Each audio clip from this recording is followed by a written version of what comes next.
The night my father was arrested, I was 18 years old, sitting in the back row of our family's church, watching him lead the evening service. He was a good man, a pastor who had dedicated his life to helping others, to feeding the hungry, to sheltering the homeless. He had never hurt anyone. He had never broken a law. When the police walked down the aisle in the middle of his sermon and handcuffed him in front of everyone we knew, I thought it was a mistake. I was wrong. They never let him go. He died in prison 3 years later, a broken man convicted of crimes he didn't commit, and I spent the next decade hunting the people who put him there. My name is Natalia Vance, and until that night, I believed in justice. I believed that the truth would always come out, that innocent people would be protected. My father taught me that. He was the most honest person I ever knew, a man who lived his faith every day, who gave away his coat to a stranger, who never spoke an unkind word. When they accused him of embezzling from the church, of stealing money meant for the poor, I knew it was a lie. But knowing wasn't enough. The evidence was overwhelming, carefully constructed, impossibly detailed. Someone had framed him. Someone had spent years planning his destruction. And I was determined to find out who. The trial was a nightmare. The prosecutor, a slick woman named Croft, painted my father as a monster, a hypocrite who used his position to steal from the vulnerable. She had witnesses, documents, bank records, all fake, all manufactured, but all convincing. Our lawyer was court-appointed, overworked, outmatched. My father sat quietly, his faith unshaken. He believed God would protect him. He was wrong. The jury took 4 hours to convict him. The judge sentenced him to 15 years. I watched them lead him away, and I made a promise. I would find the truth. I would clear his name. I would make the people who did this pay. I spent the next 3 years visiting him in prison, watching him fade, watching the light leave his eyes. Prison broke him in ways I couldn't fix. The man who had always been strong became a shadow. He never complained, never blamed anyone. But I could see the truth. The system was killing him. He died of a heart attack 3 years into his sentence, alone in his cell. I got the call at 3:17 in the morning. The same hour my mother later told me he was born. The symmetry was cruel and devastating. After the funeral, I went through his belongings. There wasn't much. A few books, some letters, a worn Bible. Tucked inside was a piece of paper with a list of names. 9 names, written in my father's handwriting. Next to each was a date and amount. I didn't understand at first. Then I recognized some names. Church board members, local businessmen, people my father trusted. I realized what it was. A record of payments, of bribes, of the people paid to destroy him. He had known. He had known who was behind it, and he had kept it hidden to protect me. I asked my mother why. She looked at the list and cried. He said these people were dangerous. He said it was better to let it go. I held the list with shaking hands and felt cold, pure, focused rage. He was gone. I had nothing left to lose. I started with the first name. Harold Vance, a developer who served on the church board. He was wealthy, connected, untouchable. I spent 6 months studying him, learning his habits, his weaknesses, his secrets. I discovered he had been embezzling from his own companies, hiding money offshore. I gathered evidence and made a choice. I didn't go to the authorities. They had failed my father. Instead, I went to his biggest competitor and gave her everything. She used it to destroy him. Within a year, Harold was bankrupt, disgraced. He never knew who brought him down. I watched from a distance and felt nothing. It was just the beginning. The second name was Marcus Webb, a lawyer who represented the church before my father's arrest. He introduced the board to the financial consultants, who later testified against my father. I knew he was involved. It took a year to find proof, buried in old records. He had been paid by the same people who framed my father. I sent the evidence to the Bar Association and newspapers. He lost his license, his practice, his reputation. He disappeared. I didn't care where he went. I worked down the list, one name at a time. It took 7 years. 7 years of research, surveillance, patient, methodical destruction. I became someone new. I learned to lie, to manipulate, to destroy. I used every skill, every resource, every connection. I built a new life around one purpose: justice for my father. By the 9th name, I had destroyed 8 lives. I felt no guilt. They had taken my father. I was just returning the favor. The 9th name was different. Croft, the prosecutor who sent my father to prison. She built the case, twisted the evidence, lied to the jury. She was the architect of his destruction. She was still practicing, still successful, still respected. She had no idea I existed. I saved her for last. I wanted it perfect.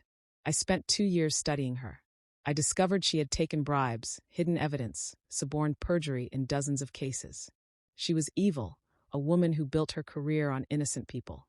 I gathered evidence so damning she would never recover. Then I waited for the perfect moment. That moment came on a Tuesday, 10 years to the day after my father's arrest. She was in court, confident and arrogant. I sat in the back row. When she finished her opening statement, I stood up. I walked down the aisle, the same way police walked down the aisle at my father's church. I stopped before the judge and held up a folder. Your Honor, I have evidence that this prosecutor has been taking bribes, hiding evidence, and suborning perjury for over 2 decades. I ask that you review it and remove her immediately. The chaos was beautiful. She screamed, denied, threatened. The judge called a recess. Within a week, she was suspended. Within a month, indicted. Within a year, convicted and sentenced to 20 years. I watched her perp walk on television, the same way I watched my father's a decade earlier. She looked broken. I felt nothing, just quiet, empty peace. The list was complete. 9 names, 9 lives, 9 debts collected. 10 years of my life, sacrificed for this moment. Now it was over. I sat alone, surrounded by ghosts, and wondered what came next. I didn't have an answer. But for the first time in a decade, I felt something almost forgotten. Hope. Maybe I could finally start living. Maybe I could find peace. The days after Rebecca Croft's conviction were the strangest of my life. For a decade, I had woken up every morning with a purpose, a mission, a list. Now the list was complete. The names were crossed off, and I was left in a silence so profound it felt like another kind of prison. I wandered through my apartment, touching objects, staring out windows, trying to remember who I was before the hunt began. I couldn't. That girl, the 18-year-old who believed in justice, was gone. In her place was someone I barely recognized, a woman who had lied, manipulated, and destroyed without hesitation. I had done what I set out to do, but I didn't know if I could live with who I had become. My mother called often. She didn't ask what I had done. She just wanted to hear my voice, to make sure I was still alive.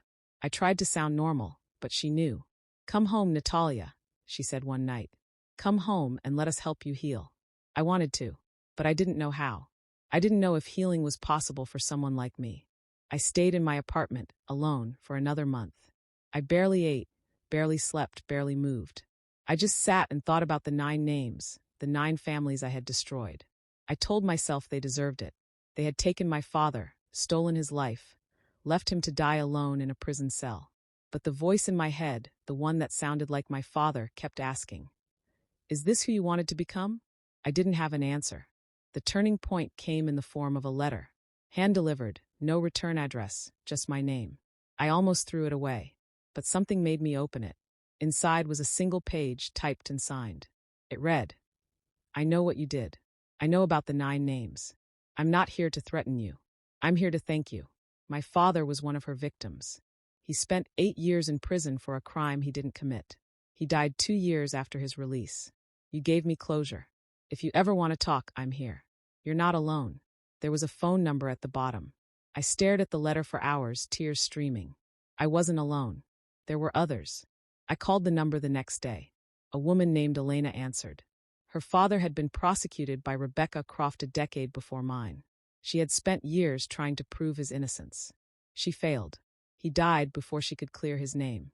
When she heard about Rebecca's conviction, she started digging. She found me. She found others. There were dozens of us, families destroyed by the same corrupt prosecutor. We were scattered across the country, each carrying our own grief. Elena had been trying to bring us together for years. Now, with Rebecca Croft in prison, she thought we might finally be ready to talk. I agreed to meet her. It was the first time I had left my apartment in months. We met at a small cafe, the kind my father would have loved. Elena was older, maybe 50, with gray hair and kind eyes that held decades of pain. We talked for hours. She told me about her father, a teacher wrongly accused. Rebecca Croft destroyed his reputation, his career, his life. He spent 8 years in prison. When he got out, he was a ghost. He died 2 years later, alone. Elena never got justice. But seeing Rebecca convicted gave her something close to peace. I told her my story. About my father, about the list, about the 9 names. About the 10 years I spent hunting them, about the person I had become, about the emptiness now. She listened without judgment. When I finished, she took my hand. You did what you had to do. You honored your father. That's not something to be ashamed of. I wanted to believe her. Elena introduced me to the others. Over the next months, I met dozens of people whose lives had been destroyed by Rebecca Croft. Marcus, whose brother died in prison after a wrongful conviction. Sophia, whose mother lost custody of her children based on false testimony. David, whose business was ruined by a fabricated fraud case. Each carried the same weight. Together, we formed something new, a support group, an advocacy network, a family of survivors. We called ourselves the 10th Witness, after the list that started it all. Because there were always more witnesses, more victims, more people whose voices had been silenced. We were their voice now. We started small, just meeting to talk, to share, to heal. But quickly, we realized we could do more. We had skills, resources, connections. We began taking on cases, helping other families whose loved ones had been wrongfully convicted. We worked quietly, carefully. Over the next 5 years, we helped free 12 innocent people, exposed 3 corrupt prosecutors, and forced changes in how wrongful conviction cases were handled. It wasn't enough, but it was something. I still think about the 9 names. I still wonder if I did the right thing, if my father would be proud or ashamed. I don't have answers, but I have something else, a purpose, a family of survivors who understand, a mission to help others who are where I was 10 years ago, alone and desperate and full of rage. I can't bring my father back, but I can make sure fewer families go through what we went through. I can be the voice for those who can't speak. I can be the 10th witness. Rebecca Croft is still in prison. I don't think about her much anymore. What matters is the work, the people, the families we help. What matters is that my father's death was not in vain. What matters is that from the ashes of his destruction, I built something that might actually make a difference. My mother came to visit last week. We sat on my porch, watching the sunset, not talking, just being together. After a long silence, she took my hand. Your father would be proud of you, not because of the revenge, because of what you built after, because you chose to help others instead of drowning in your own pain. I squeezed her hand and didn't say anything. The tears were too close. I still have the list. I keep it in my father's Bible, where I found it all those years ago. Sometimes late at night, I take it out and look at the 9 names. I don't feel satisfaction anymore. I feel something quieter, deeper. I feel the weight of what I did, and the weight of what was done to us. I feel my father's presence, watching, hoping I would find my way back to myself. I think I have. I think I'm finally there. The 10th witness isn't a person. It's a promise to never forget, a promise to keep fighting, a promise to be the voice for those who can't speak. I made that promise to my father on the night he died, and I will keep it for the rest of my life.